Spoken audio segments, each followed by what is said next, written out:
tangguh. Hah, tolong! Tolong! Sahabat tangguh, semua pastinya sering mendengar bencana tanah longsor ya. Jika terjadi tanah longsor, dampaknya berbahaya loh. Tanah longsor bukan saja bisa menimbun dan meruntuhkan permukiman, tapi jika kita terkena tanah longsor, bisa berakibat fatal. Selain bisa luka berat, kita bisa kehilangan nyawa juga loh. Nah, makanya supaya kita terhindar dari bencana tanah longsor, mending sejak dini kita waspada ya. Salah satu caranya yaitu dengan mengenali seperti apa sih gejala tanah longsor. Berikut ini rangkumannya. Secara umum, tanah longsor merupakan salah satu bencana alam yang sering terjadi di kawasan Indonesia.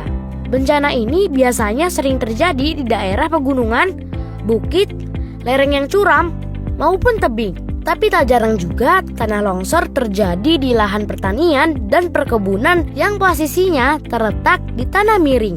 Sahabat tangguh, apa sih pemicu terjadinya longsor? Berikut beberapa kondisi wilayah dan peristiwa yang rentan terjadi tanah longsor. Pertama, tingginya curah hujan. Kedua, erosi tanah. Ketiga, lereng tebing yang terjal. Keempat, terjadinya getaran atau bisa kita kenal gempa, baik skala kecil maupun besar. Kelima, hutan gundul. Keenam, ada lahan pertanian di lereng. Nah, sekarang yuk kita kenali tanda-tanda akan terjadinya tanah longsor. Sehabis hujan, tampak ada retakan pada lereng, kerikil berjatuhan, tebing terlihat kurang kokoh atau rapuh. Genangan air saat musim hujan akan lenyap tiba-tiba saat akan terjadi longsor. Tiba-tiba timbul mata air baru. Pintu maupun jendela sukar terbuka. Pepohonan tampak miring, lingkungan sekitar rumah mendadak ambles. Sahabat tangguh, hal apa saja sih yang harus kita lakukan agar terhindar dari dampak bahaya tanah longsor? Simak tipsnya ya sahabat. Hindari membangun rumah di bawah atau dekat tebing. Buatlah sengkedan atau terasiring di lereng terjal kalau membangun pemukiman di daerah tersebut. Hindari untuk membuat kolam atau perkebunan di lereng yang dekat dengan pemukiman warga.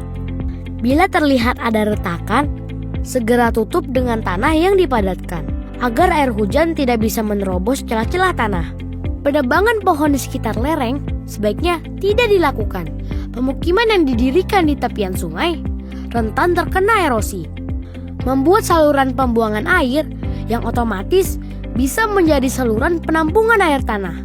Menanam jenis tanaman keras dan ringan yang memiliki akar dalam lalu ditanam di wilayah curam. Sahabat tangguh, berikut tips yang berguna saat menghadapi bencana tanah longsor. Apabila hujan turun dengan lebat dan mulai terdengar suara gemuruh yang tidak biasa, maka bergegaslah keluar dari rumah dan menjauh dari lokasi yang paling dasar. Segera hubungi pihak BPBD atau pihak terkait terdekat sebelum kondisi longsor semakin parah. Amankan harta benda yang mudah diamankan. Dan jangan memaksakan mengamankan peralatan yang berat dan besar, karena akan menyulitkan evakuasi. Evakuasi dan relokasi korban ke tempat aman. Jangan panik dan tetap siaga.